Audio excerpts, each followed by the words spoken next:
September 11, 2001 was a tragic day in America. The terrorist attacks caused the deaths of 2,996 people in New York, the Pentagon, and near Shanksville, Pennsylvania. Thousands more were injured, and many people since then have died from illnesses caused by exposure to toxic materials at the World Trade Center crash site. Here on the podcast, each year in September, we dedicate an episode to hearing stories from people who were there and witnessed the tragedy. In this episode, you'll hear from Lori Brody, who worked in the World Trade Center, and from Joe Falco, a New York City firefighter. Their stories were told a few years ago here, and we're taking this opportunity to make sure their voices are heard again so that we never forget that day. If you or someone you know personally experienced the terrorist attacks at any of the 3 locations, please contact me through the website at whatwasthatlike.com. May we never forget. Real people in unreal situations. There is a girl hanging by her broken leg from the telephone wire. And I called 911 and I said, I found a baby. I turned around. I see a gun pointed at me close enough I could touch it. She would hold our heads on the water all the time. He levels the gun, pulls the trigger, and I go down. Her eyes were full of tears. She didn't want to leave us. My hair catches on fire. I swear to God, this image is burned in my head for the rest of my life. I'm Scott Johnson, and this is What Was That Like?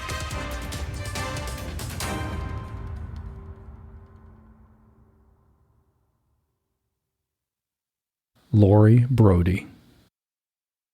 Yeah, I guess everybody says everyone has a story, and this happens to be my story, as one of my friends told me.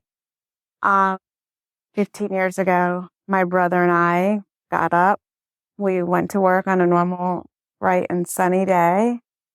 We got off the subway at the Trade Center, and he went up to his tower, which was Tower 1, or people know as the North Tower.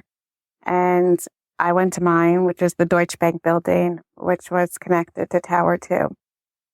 I can still remember what he was wearing. A nice pair of black Calvin Klein pants, a Kenneth Cole sweater with a little collar that's beige, and a nice pair of nice Kenneth Cole tie shoes.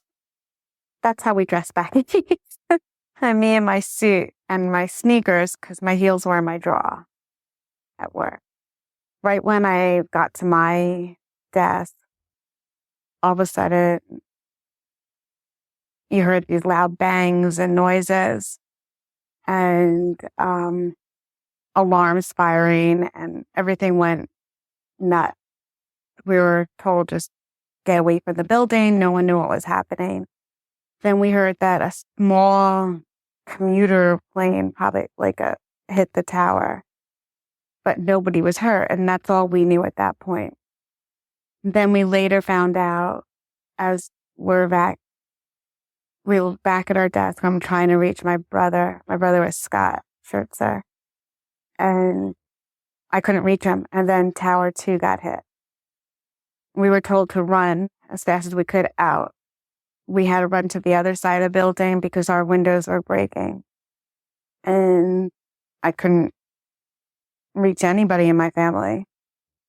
A nice man named Mark Lubin saved my life because he made sure I got out, because I just went into a state of shock because I couldn't reach Scott. He made it to work on the 101st floor at Cantor Fitzgerald. And that's the last that I got to really see him with that morning. Then it was just about running and more running and more running. And as the buildings collapse around you, you just ran and hid in alleys, and you met in you hid in alleyways and doorways. People covered you up, which was, I always said there was no such thing as chivalry, but the men were covering up all the women. so that they would get whatever was flying in the air hit them. It didn't hit us. They would just like cuddle us and everything. Then you had to keep running some more through inches and inches of soot or whatever was coming out of the buildings. And you can imagine maybe what would have been coming out. And we finally got an office building all the way down by the water. Because we ran that way, not north. We didn't run towards Midtown. We ran further away because that's the only way we could run. And it took me until 12:30 that day to even reach my parents. So my parents at that point didn't know if my brother or I made it. I was able to reach my dad after the first tower, but not after the second. And he knew that's the one that was attached to mine. So they were kind of a little bit more messed up than I guess when I was, because I was in shock more than anything else. But I almost knew he didn't make it. And at that point, I was trying to figure out, why did I survive and he didn't when I worked at Cantor a year before that? So what happened? Why would this happen as F-15s are flying over your head down Fifth Avenue? I mean, you're not supposed to see them, and they're lower than the buildings. Police are everywhere. No one knew what was going on. You just knew life wasn't going to be the same ever again. My life for sure wasn't the same ever again. My brother was 28 years old. He didn't actually have a life. And for me, it was just after that, it was a lot of recovery, a lot of therapy, I guess in a good way, failed suicide attempt, and finding out who you could rely on, what family, what friends. I couldn't sleep. I couldn't do anything. I was told I would walk around with a pillow and my brother and mine's picture on top of the pillow and wouldn't let anybody touch it. And I was told that by many people. And I remember parts of that, but a lot of things are blurry in my mind. And the pieces that I'm telling you are the pieces that I remember more vividly than the other pieces. I had PTSD. I still have PTSD because I still get flashbacks. I had survivor guilt. I got my brother the job there. I got Scott the job at Cantor Fitzgerald. One of my friends hired him. And I told him he had to go to work that morning. The day before, he had laid off 50 people at Cantor Fitzgerald. He knew it was coming.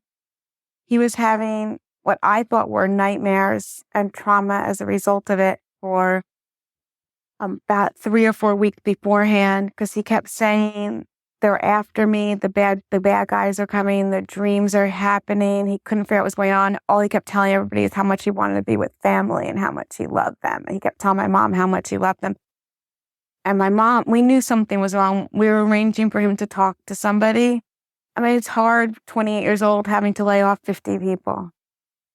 That's traumatic. And we thought it was all that. And that night, after he laid off the people, he said he still couldn't sleep. They were following him all over. And he didn't want to go to work because he said they kept following him. And I made him go to work. So I blamed myself a lot. Obviously, I know it's not me, but part of me will always think if I didn't get him the job, or if then I'm like, well, if the subway was 5 minutes late, like it usually is, we would have not have been there yet. But it's what happened. I don't remember, none of my memories are without him. I was 2 years and 3 months older, but I don't remember anything without him. And as we got older, somewhere along the line, we became friends. Our groups commingled when we got older. You know, we go out in Manhattan, we go down to LBI at the shore. We became friends. And so I lost one of my best friends. I see a lot of him in my kids. I sometimes joke I gave birth to my own brother, because my son has his sports abilities, significant abilities. My daughter has his blue eyes and blonde hair. And as you can see, I'm not blue-eyed or blonde. And we don't know where it is on my husband's side. And they can't remember how far back it has to be. Obviously, it's there someplace, but nobody knows where it is. I still see him in my dreams. The hardest part is for me is when my kids ask why they can't meet their Uncle Scott or see their Uncle Scott. And I say that he's in heaven, and they are like, well, where is heaven? Because to them, everything's a place on a map. And I have to try and explain it in a way that 4.5-year-old and a 2.5-year-old could understand without telling them too much. So that's hard for me right now. I found ways to make sure people remember him. I fought the town I grew up in, North Edison, and I got our street named after him. I got a bench in Central Park named for him outside of Tavern on the Green. We have a butterfly garden at our grammar school that was funded by neighbors. It's just ways that we can find ways to remember him. I've been obviously to the towers since everything happened. For me, it doesn't look normal. It doesn't look right. And I don't know why anybody in their right mind would want to be in a building that tall ever again. But that's your choices. It wouldn't be mine. I couldn't take it. I had a special pass, a special color that said I was a family member. I went with my husband. And security obviously knows what that pass color means. And they kind of stick around by you just in case people want to read your badge. And I went into the room where they went into the full details, and I lost it, and they rushed me out to the family center and let me just sit where a security guard there's a whole area where only family can go. And you could relive arrest, and they have it sounds stupid, but they have water and a little snack for you just so that you can gather your composure again. And you could stay there or you could continue. I stayed there. It was hard. I've only been there once since being out here. I went to every memorial through the first 10, both the big Trade Center one and Cantor Fitzgerald has their own. I've met a lot of people through it, other siblings. And of course, obviously, the politicians and anybody else that is somewhat of a VIP, whatever. But I've gone to all of them, and it's hard. It's very hard to be down there. For me, it doesn't look like it should look. They're just rebuilding right on top of it. And for me, I wish they never did. We're lucky, for lack of a better word, that they found a part of my brother. I don't know what part my dad does, and it will die when he passes. And hopefully that's not soon. My mom and I, he will not tell us what they found. We do know it's not that big. But he was found they told you where he was found and who he was found with.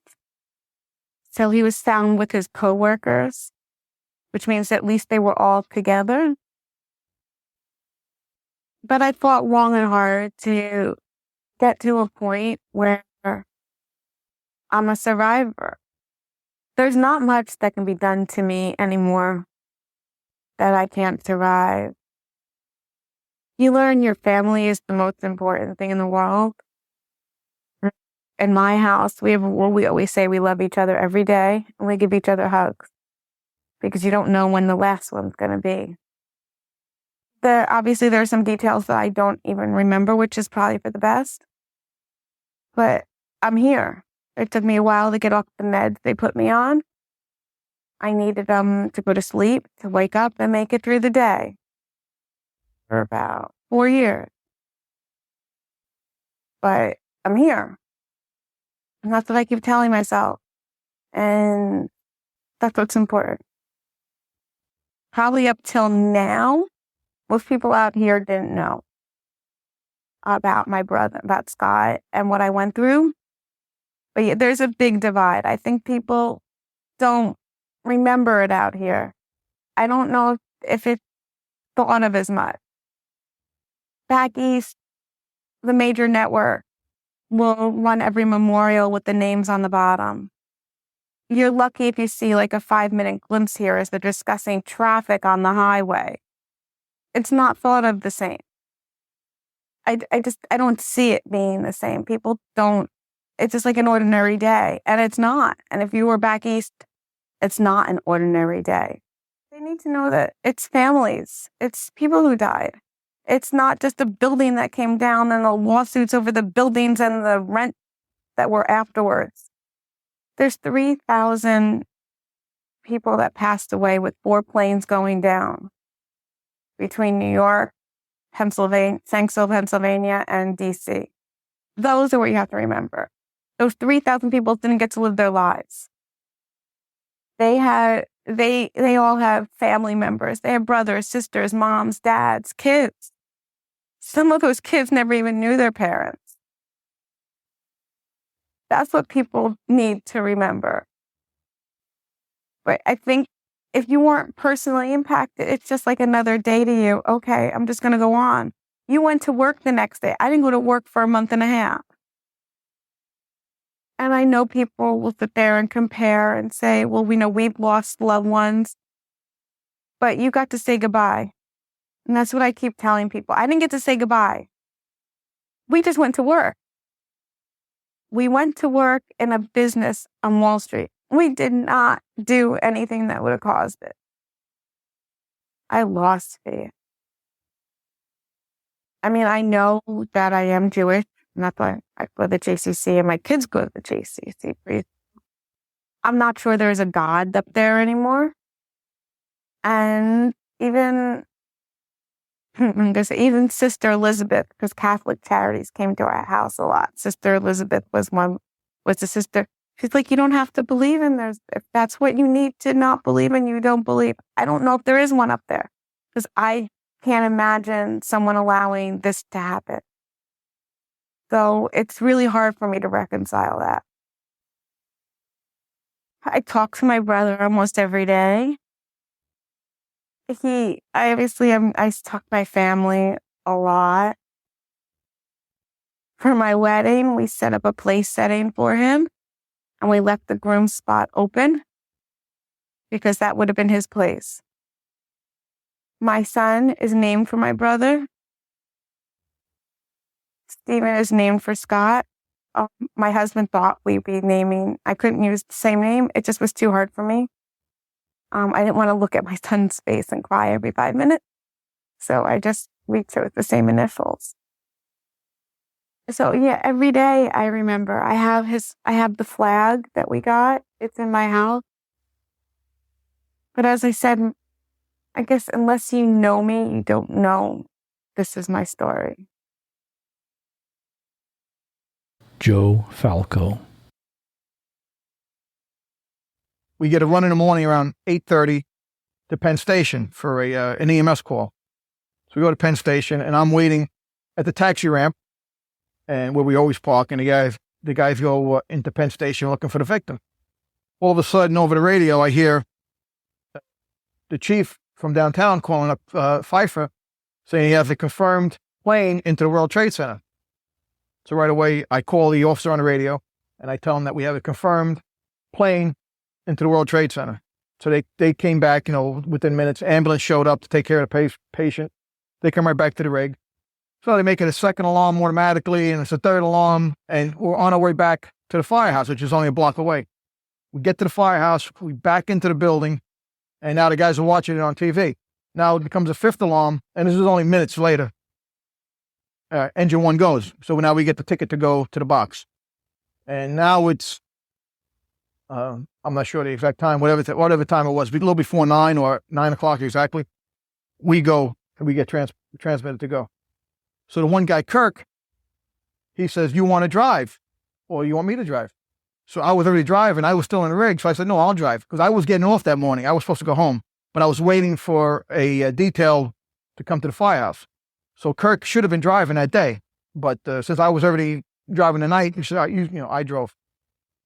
So we get down to the trade center. Everybody gets off the rig, and I don't even remember the ride down there. All I know is I got there fast. I mean, there was traffic, but we weaved in and out, and the cops had side roads blocked, and we got there so fast that it was pretty amazing how fast we got there. So we parked the rig, and I get as close as I can get, which is, it was a lot of rigs are in the way. Everybody gets off. I get off. I get dressed. I get my gear, and I go in and see now the guys are ahead of me. They're already in the building by the time I get there. So I catch up with the officer and the men in Tower 2's lobby, Tower 1's lobby. I'm sorry. And I tell him, he sees me. So he says, I don't want you in the building. He says to me, this is Lieutenant Desperado. Says, go outside and help somebody get water or get water yourself. Meaning help somebody hook up to the building and pump water into the building, or if I can find a hand rig with my rig to do it myself. So I tell him, okay. So as I look out the door, the windows of the trade center, I see 65 engine. He's right in the middle of the highway, and he's in the process of hooking up to a hydrant. So I make my way over to him. Now, I have no recollection of anything in the lobby. I mean, they said that there was bodies around, there was debris everywhere. I don't remember any of that. I mean, I was like, whatever. I didn't focus on any of that. All I did know that you could hear thump, crash and crash. That was just, people jumping, hitting all over the place. So you had to watch when you couldn't just go out the door. You had to stop and wait till it was clear and then go. So I went across the street to the chauffeur, and I knew him, but I didn't know his name. We run in with him a lot, but I just didn't know his name. So we hook up to the hydrant, we charge the line, and now we're looking at the building. And it's a direct shot right across the street to where the connection on the standpipe is for the building. And it is impossible to hook up there. There's debris falling off the building. There's still people jumping off the building, and it's right in our path of where we got to go. So I said to him, we can't go over there and hook up. We'll get killed going over there. Something fall on us. So he looks around, and he notices a hydrant right on the corner of Liberty and West Street. So we pack everything back on a rig, and we take his rig, we drive it over around to, now we're in front of the hotel on Liberty and West. And he noses the rig in, we hook up to the hydrant, and we stretch a line down the sidewalk to that same standpipe. And he hooks up, I hook it up to the rig, and now the rig is pumping water, and we're just sitting there watching what's going on. And like I say, debris is constantly falling down. You have to watch because stuff is coming down. You have to watch every second. And to the side of us is a parking lot, pretty big parking lot, full of cars, packed. And there's cars on fire from debris, I guess, when the plane hit. Stuff came down, and then these cars were on fire. And it's just right across the road from where we are, just a road's width away from us. So we decide, well, let's try to, we'll try to put these car fires out because we're going to be here all day. Well, we figured we'd be there all day, all night, and who knows when you'd get this fire out. Never in a million years I thought that the building was coming down. So we hook up a line we didn't even hook up to the rig. We went right to the hydrant because there was another hydrant right opposite of it. So we had one length of hose, hooked it up, and I was trying to put this van fire out. Couldn't put it out. Just for some reason, it wouldn't go out. And the whole time I'm looking up at the building on top of me because now this is Tower 2, the South Tower, and stuff is falling down, light stuff, but it's falling everywhere, everything, all around us. And so after a few minutes, I said, forget it. We'll just keep an eye on it. And if it gets really bad, then we'll worry about it later because it was just too dangerous to be in that position with your back to the building. Shut everything off. And now, as we stop doing that, a police officer comes to the door of the hotel lobby and he yells to us, let me know when it's cleared to let people out. So I got in the middle of the street and the other fella is halfway between me and the cop. And I'm looking, I can get a better view from where I was. So I tell the other guy, clear. So the cop sends people out of the building, but it wasn't that many people, maybe 20 people. And a person comes out in a wheelchair, a person comes out in a stretcher, and then they bring these people over to the south pedestrian walkway. And there's a few ambulances parked under the walkway. And now these people are whoever had to be taken care of is getting taken care of by those ambulances. So we did that, and now a few more EMS people come up. So we relinquished the street to them. They were taking care of the people. They let them evacuate. They can direct the people out of the hotel. Going back to when I came out of the building and I hooked up with the chauffeur 65 engine. The rig is right there, 65 engine. And as far as you could look to your left and as far as you could look to your right, there were nothing but body parts. I mean, everywhere. And they were just, there wasn't, hardly any space in between parts. I mean, it was just everywhere. And before we decided not to hook up to that standpipe in front of the building, an engine pulls up right where the standpipe was. And we're still thinking about what we're going to do. At that moment, as that rig pulls up, all of a sudden, a person lands on top of the rig. You have big thud. So that's when we said, we can't hook up over there. We're going to get hit. And that was our main deciding factor as not to hook up there when that person fell on top of the rig, right in front of where we had to go. So we went back to the rig, and this is when this other fella shows up, the guy Kevin Shea from 35 Truck. He comes out of nowhere, and he says, you want to try to put these fires out? So I said, well, we tried already. We couldn't do it. I said, the three of us will try. So we try to put them out. We stretched the line on the one side of the staircase of the pedestrian walkway on the north side, and we couldn't get a good shot at the van. So we wanted to come around to the back side and shoot between the two back windows of the van, of the van. So we bring the hose line on the south side of the walkway, right next to the staircase, behind the staircase, actually. And the guy Kevin is on the nozzle. I'm backing him up on a hose, and the other guy, who I cannot think of his name, it's from 65 Engine, he's standing watch. So I'm constantly looking up at this building, because stuff, like I say, is just falling everywhere. And we were operating maybe 5 minutes. I don't, with the hose line, I don't know it was much more than that, if it was 5 minutes. I looked up one time, and the building's just coming down. So I yelled to the two guys to run. Now, this time, I don't know that it's the whole building. I just think, a large piece of debris is coming down, I yelled to them to run. I turn, and I'm running south up the West Side Avenue. Because it's not the highway, it's just West Side Avenue. So I'm running south. I didn't get very far, and the force of the air coming down with the building coming down, first I remember was my arms went out like Superman. My helmet went flying off. And once my helmet went off, I said, I'm in trouble, because now something's going to hit me in the head. And stuff is pounding me in the back, like somebody's punching you in the back. It's just the dust and everything coming down, but it's coming down from 1,000 feet up. So it's like somebody beating you. So now as it gets stronger, I go into a tumble, and I'm just tumbling head over heels, rolling. And it's not black yet, but it's dark. And then I said to myself that I'm not dying like this. I know I said that. And I just get tumbled, and I'm going sideways. And before it got dark, the last thing I remember, at least I think I remember, is I'm hitting the center divider on the highway, and I get pushed up and over it onto the other. I could see the last thing I saw was the white of the divider. Got hit to it, rolled right up onto the other side, and thrown onto the other end.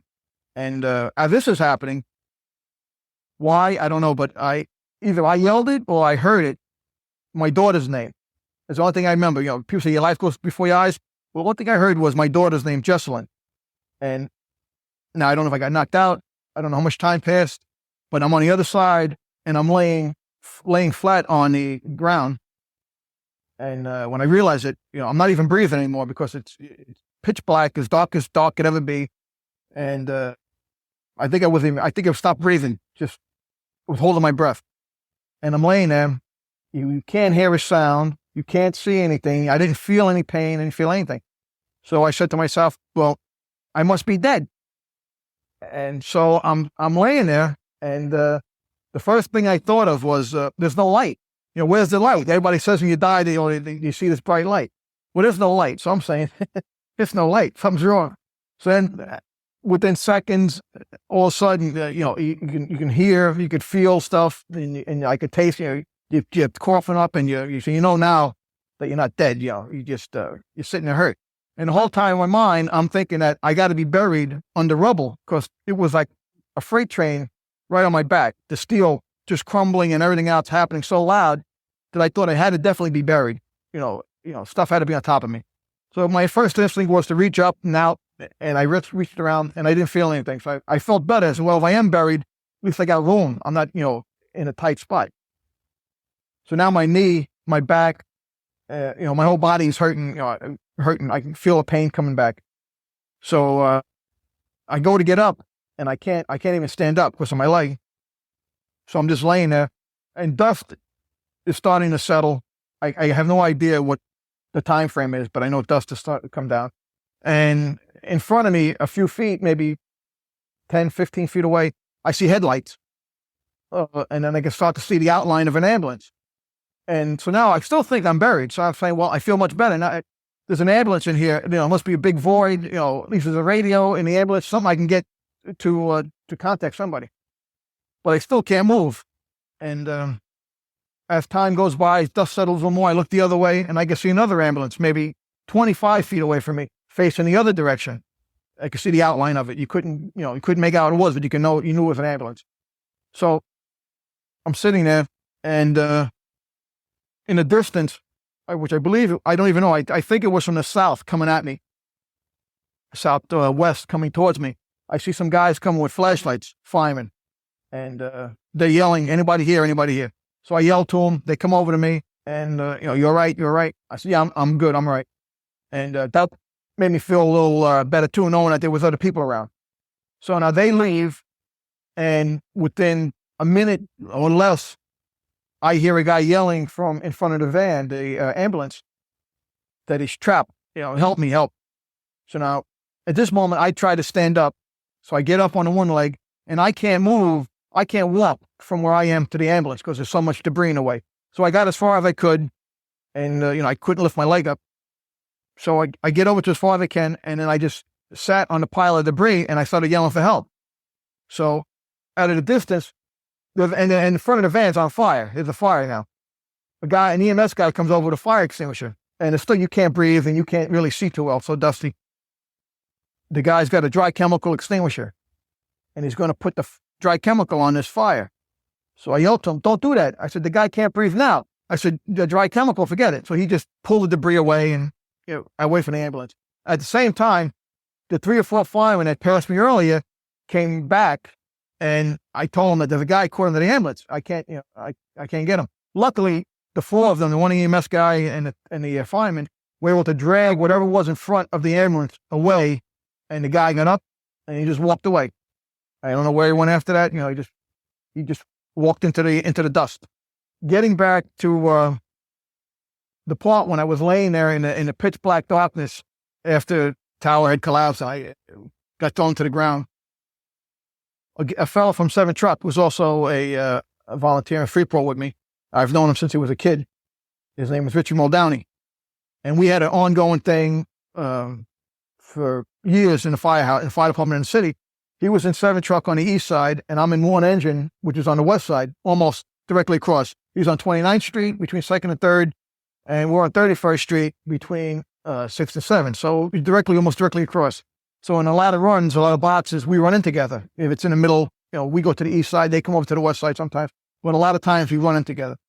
So in order to know if he was working or if I was working, we'd get on the radio, on the handy-talkie, and we would just say, boy. And if he was working, he would say, hey, boy, back. Or if he called first, I would say, hey, boy, back. And it was just the way that we knew that each other were working that night. So this was going on. This went back for years and years, even before he was in the fire department and myself, back when we were volleys in Freeport. This whole boy thing started way back then. And it just continued on. Every time we saw each other, we called each other boy. So while I was laying in on the ground before anything, I got any sense of where I was or what have you, I hear the word, hey, boy. Now, it's nothing I can hear or see, but I hear, hey, boy. Now, I have no idea that Richie's working that day. I don't even know that, 7 Truck is there. I mean, I assume, but I didn't thought of it. I didn't think of it that way. And come out to find out later, of course, that he didn't make it that day. He was working. And, is there something I just thought in my mind? Or was he really talking to me that day?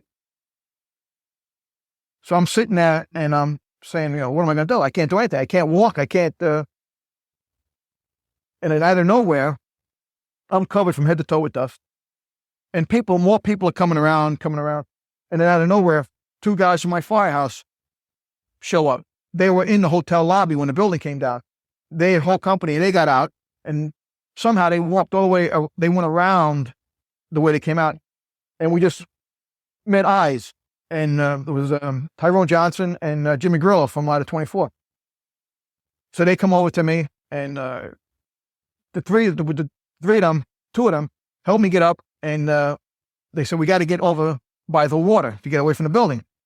All right, so Jimmy's got a broken nose, his arm is all messed up. So they helped me get over and away. So now, when you got a bad leg and somebody's dragging you or helping you walk, and they're pulling you too soon, too fast, and they're killing me, my leg is just hurt so bad that I just forget it. Then we do it on my own. I'll just take it easy.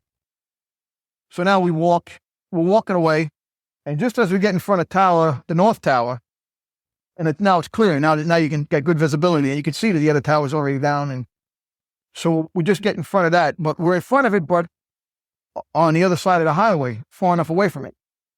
And myself and Tyrone, we hear the pancaking of the boom, boom, boom. We turn around and we see that building coming down. So now I went from not being able to walk to running. So the three of us start running out of the way. Again, the dust cloud, the air, and everything the dust starts pelting you. We didn't fall down, but it was enough to knock you down and choke you. And this time I was able to put my head in my coat to breathe. So in the distance, I could see that there were stairs, and then you went down to the water's edge, and it was a concrete wall that went along the waterway. So I just started to walk. I said, what's ever going to happen is going to happen. I couldn't run anymore. So I'm just taking one step at a time, and I found the staircase. It's only a couple of steps. I walked down the stairs. I get to the concrete wall. I knew I had to go north. So I turned to the north, and I just started walking out until I came out of the dust cloud. So now I can see Jimmy. He's already out in the dust cloud pretty much, and he's, near the edge, the water's edge. So I almost get to him, and I turn, and there's Tyrone's not behind me. And I'm just looking at, I didn't want to go back into it to go back to, just didn't want to go back into it. I said, I can't leave him. I got to go back. So I take like 2 steps, and by the time I took 2 steps, because I wasn't moving too quick, I could see a shadow coming at me. And thankfully it was Tyrone. He didn't see the stairs. He fell down the stairs. So by the time he got up and got ourselves together, so the three of us walked north out of the dust cloud. And now there's boats and everything taking people from New York to Jersey. And I now, once I get, your adrenaline stops and everything else, I couldn't walk at all. My leg was just, I couldn't even take a baby step. It was just so bad. So they're telling me, we'll get on a boat and I'll take you to Jersey, to the hospital. Well, I didn't want to go to Jersey because, I didn't know where the rest of my company was. I didn't know where. We knew that the guys in the truck were right because they were on the radio with them. But the engine guys, none of them, engine one guys, none of them were answering the radios. So they convinced me finally to get on a boat. So I got on the boat and they brought me to Jersey City Medical Center. They had a big triage area set up on the Jersey side. And they wheeled me off on a stretcher. They put me on a park bench, and then everybody left me. I'm there all by myself. Nobody, it's nobody, taking care of me, no nothing. Finally, a couple of guys come over, they take my blood pressure and everything out, and then they leave. And I'm just sitting there by myself.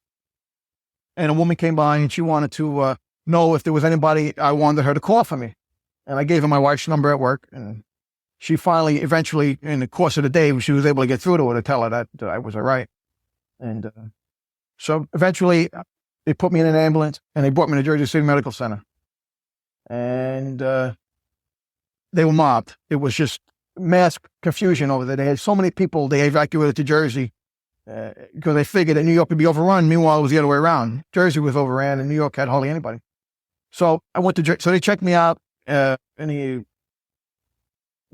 took x-rays, stitched up my leg where it was torn open. And then they put us in a room, just cops, firemen, and EMS people. Separate, no windows, so we couldn't see anything. So we're sitting all up there, I'm covered from head to toe, I'm filthy. And eventually they were letting guys go take showers to get cleaned up.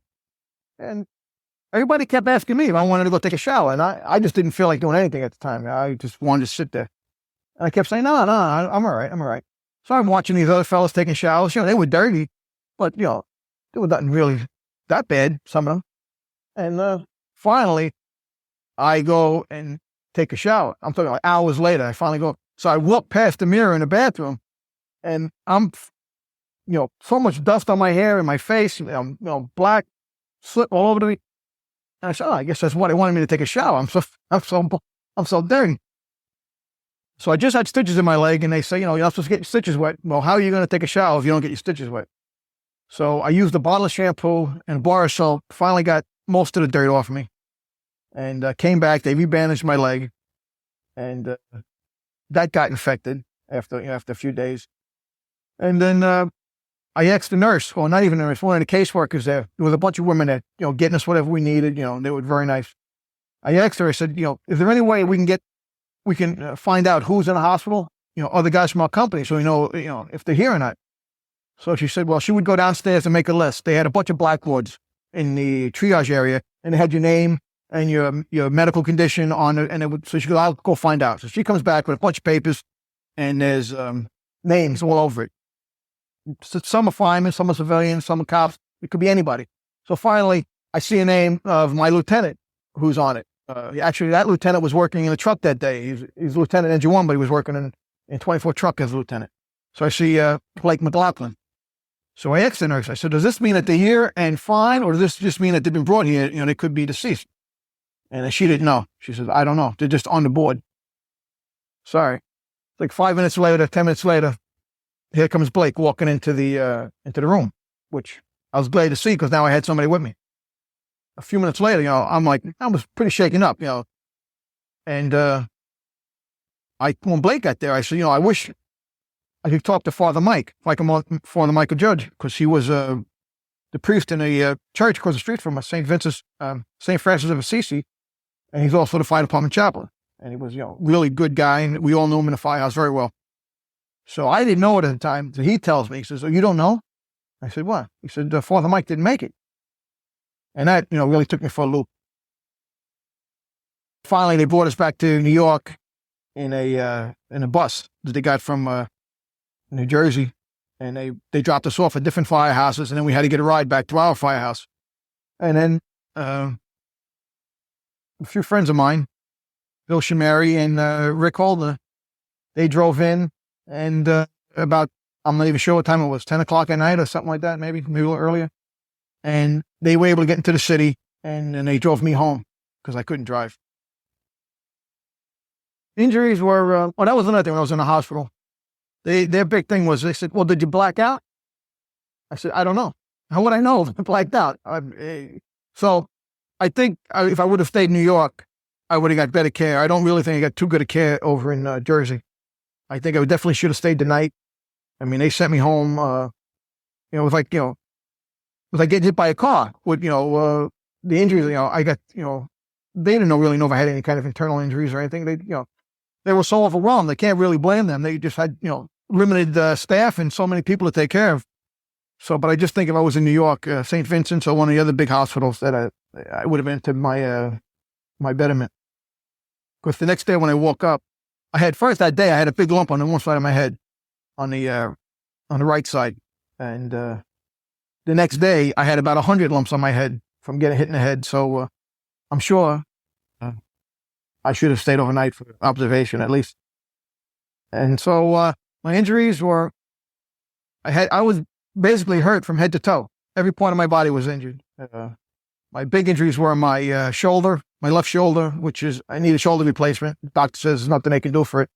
The joint is messed up. And my left knee was the one that I had casted. I had it operated on. I had, the whole knee was torn apart. ACL, the PCL, cartilage, full cartilage damage. The I had a broken, a crack in the tibia. I got a crushed bone in the tibia, the top of the tibia.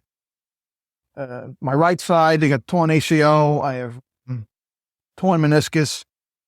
And I had the left side was repaired. They repaired the ACL and the PCL while I was in a cast for the month.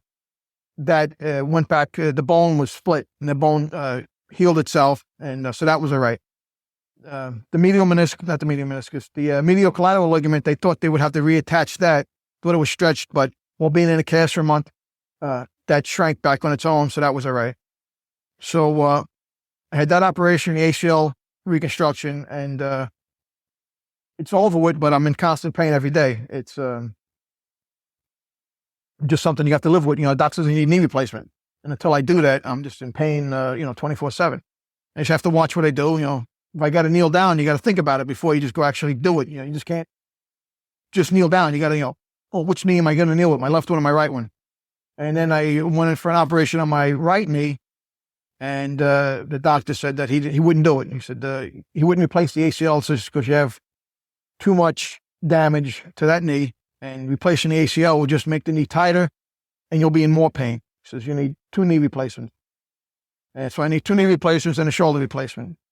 But he recommended, he didn't advise, he advised me to hold off on everything. To you're too young to do it right now. And he advised about the shoulder replacement to really hold off on that, because once you get a shoulder replacement, you're really limited to what you can do. And my son doesn't show it much now. I think, I don't know if it doesn't affect him or he's just able to hide it more. And my daughter seems like it really affected her. She was, at the time, she was 11. Or was she 10? I have a problem with her age. I always forget her age. And she had a problem with it. She still has a problem. Whenever I go into the city, different functions, I go back to the firehouse or whatever, she had a problem with me going back into the city. And she took it hard. I'm sure both of them did. And also my wife, the coming so close to losing me. And again, the other wives in the firehouse, different functions, and you see them, and then it all takes a toll on them, even though I'm still here, but it still bothers them. In the beginning, I don't know if they were nightmares so much where, nightmare would scare you. These were just a lot of dreams. I mean, and it was basically it was one dream that I had over and over, that I was in a staircase, and the staircase, they weren't the way the staircases are in the trade center. They were like a long hallway, and then another stair going up. It wasn't, a really long hallway. So I'm standing on the landing in the staircase, and the whole building is collapsing in front of me, and coming down like a chute, almost everything. Just the staircase is just collapsing one on top of the other, and then you just see civilians and firemen just going past you as everything's collapsing. But I'm standing there on an area that's fine. I had that dream quite a few times, and then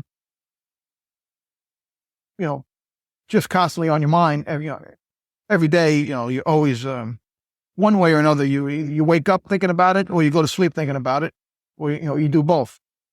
And it still happens to this day that something will happen, and it's basically on your mind 24/7. Not to the point where you can't function, but it is. You're always thinking about it, about the guys. So many guys that were lost that day, and so many of them that you knew. A lot of times, oh yeah, I know that guy. Hey, how you doing? There was a lot of guys that you knew by face, by name, that you actually had, you talked to. Guys from my firehouse.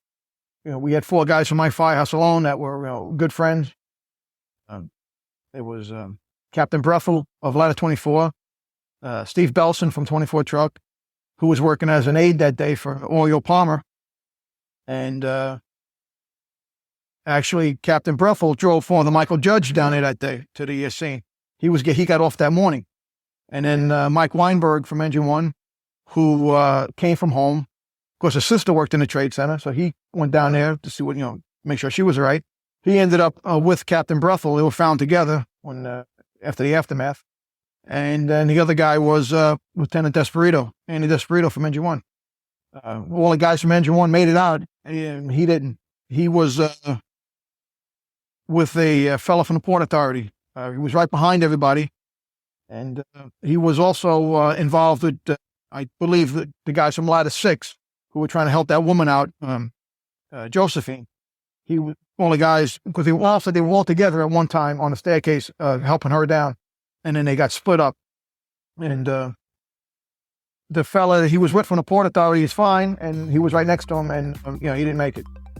So, like I say, those kind of things, you always remember those things. You can get a full transcript of this episode at whatwasthatlike.com/149. And I want to extend this invitation. We hear stories from 9/11 survivors in a special episode every September. So if you have a personal story of survival on that day, please contact me through the website. And now, some happy news. I have an update on our food service worker project. As a quick reminder, I set up a little project where we would all chip in a few dollars, and I would then give that as a gift to a food service worker. This is all set up through a GoFundMe, and I've turned off the donations now. We got that dollar amount up to $542, thanks to a bunch of generous podcast listeners. I'm planning on giving that money to someone sometime during September, and I'd really like to get that on video, so I'm working on that. And of course, when it happens, I'll let you know. And the first ones to know will be the roughly 5,000 people who are in the podcast Facebook group. If you're not in there yet, get over to whatwasthatlike.com/Facebook. In fact, for the next 100 people that come into that group, I'll waive the $25 annual fee, so you'll get in completely free. Just kidding, it's always free. And now, I got this voicemail from John, who was listening to the episode called Jaina's Hotel Was a Crime Scene, and he had some observations about how it was handled. Hey Scott, my name's John. I'm calling from the U.S., and I'm just absolutely cracking up here listening to Jaina's story about her wedding and the gunman at the hotel. What a firecracker she is. But what I'm cracking up the most about is the fact that a gunman who they knew they had contained to one floor in a hotel shut down an entire city for 8 blocks, and he had a handgun. Now, I haven't listened to the end of it yet to find out if he had a bomb strapped to him, but you would think he had a nuclear weapon attached to him with how overreacted they, or how much they overreacted, shutting down the city. So anyway, can't stop laughing here thinking about it. The police in the U.S. would have shut down the floor above him, the floor below him, and the floor he was on, and it would have been over in about a half an hour. So, different worlds, I guess. Love the show. Jaina and I have stayed in touch, and we were recently messaging online, and I had her listen to that voicemail from John. She was cracking up about the firecracker comment, and she also had this to say. Thank you for sharing that voice message with me, Scott. You just cracked me up because my American friend is not wrong. It's so different in Canada versus the United States. And my friends and I often joke about how different it would have been if what happened to me happened in the United States. It probably would have lasted like 15 minutes. It almost felt like they cared more about the well-being of the guy with the gun than everybody else in the hotel. Like, are you okay? Did your mom love you? Do you need counseling? How about a glass of water? Meanwhile, we're all hungry up on the 9th floor. I was actually just in Atlanta only 2 months ago, and there was an active shooter just a block away from me. Yes, I know it sounds like craziness follows me wherever I go, but the city was just business as usual. Some of the businesses chose to lock their doors, but everyone else was just going around going about their usual business while the guy was actively shooting up a hospital and running around the streets. But yeah, we're just not used to seeing guns in Canada at all. So I do appreciate the extra precautions, though. I'm glad. It's better to be safe than sorry, but in Canada, we're extra safe. You know, just hearing Jaina's voice makes me want to go back and listen to that episode again. She's so much fun. Hoping to meet her in person at a podcasting conference sometime in 2024. Recently, I asked if you would go to Apple Podcasts or Spotify and leave me a 5-star rating. And I appreciate that. Some people also took the time to write a review. And one of them was Jojo Beaner01, who wrote, I look forward to WWTL every 2 weeks. Scott is compassionate and the stories are all different and interesting. Highly recommend. So thank you for that. And if you would like to leave a review on Apple Podcasts or Spotify, you might just hear yours in an upcoming episode. Graphics for this episode were created by Bob Bretz. Full episode transcription was created by James Lai. And now, this week's listener story. Every episode ends with a story like this sent in by a listener. And I'm sure that you have a story that's interesting that you can tell in about 5 to 10 minutes. So get busy and record it on your phone, then send it to me at scott@whatwasthatlike.com. This week's story is about a young girl and her horse. Stay safe, and I'll see you back here in 2 weeks. My name is Chloe. I'm a longtime listener. I love your show, love your content, love everyone who contributes their stories. It's been such a blast listening as the years have gone on. So thank you for everything you do. I thought I might share a little bit about something that happened to me when I was in middle school. In middle school and high school, I was growing up in the suburbs of Seattle, specifically Woodinville. It's now a very touristy kind of wine town, but at the time it was very semi-rural, just lots of horses, lots of open space. And so, I grew up riding horses competitively. I loved it. I was very socially awkward, was not very athletically inclined. And so riding horses just really scratched that itch for me. It made me feel like I could work towards things, accomplish things. I had great coaches. It was just a win-win-win. I wasn't able to own a horse at the time, so I just kind of semi-leased a couple for different show seasons. The one this particular year I was leasing was named Colette. She was a part quarter horse, part thoroughbred. She's about 15 years old, I want to say, and she was just lovely. We really vibed. So we went into this particular show season. I did hunter jumping, so that meant we would do several different courses and we would get scored on a point basis for each course. There were 3 in an event, and then at the end, all those points would be calculated to figure out sort of who got grand champion, reserve champion, first, second, third, fourth, fifth, blah, blah, blah, blah. And so we had been doing super well this particular day before my 8th grade year. I was so excited. I was having so much fun. And we go into this third course. You're basically given the course a couple minutes before you're supposed to go on. You have to look at the chart. Then you look at the actual way the jumps are configured, on the ground. And you have to sort of eyeball it and figure out your strides and your plan of attack, essentially. So I did that and I talked it over with my coach and I thought it through and I said, yeah, you know what? I know what I'm going to do. So we went in, we did our little opening circle like you're supposed to do, where you sort of show off. And then we got into the course and we were doing great until this 2-jump sequence where I miscalculated the number of strides that should have been between the first jump and the second jump. I thought that it was only going to take a landing stride, in between stride, I guess, and then a takeoff stride. But really, there should have been another one in between there. And so I knew it once we were in the middle of those jumps. My horse Colette knew it, but she was still listening to me and I couldn't back out because I had already cued her. And so we were just like, well, let's hope this works. So she took this enormous jump. She had to throw her head back a lot further than she normally would have if it had been a normal jump.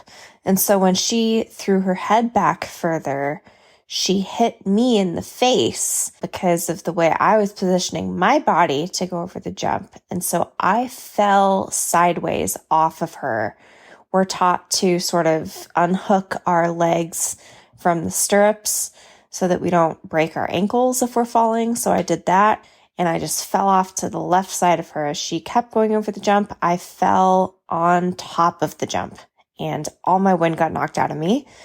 Instantly, my first thought was, I was just pissed, because if you fall, you're disqualified. And I thought that we could have cleaned up the whole thing. We were doing so well.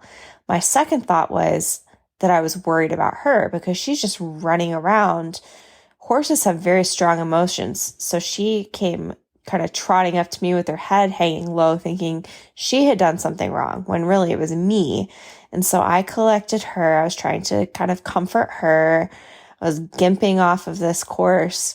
Everyone's sort of pity clapping me. I was just pissed because, this was the last show of the season, the last day of the events, and I had blown it. And I was sore, and it just sucked, And so then I got home. My family's sort of Sunday night tradition was to all pile into my parents' room and watch Survivor with ice cream. So we were doing that. There was a commercial break. I tried to get up to use the restroom, and I could not move. So it turns out I fractured 2 of my vertebrae, slipped 2 of my discs, and I had to wear a back brace for the most socially awkward year of my life in 8th grade.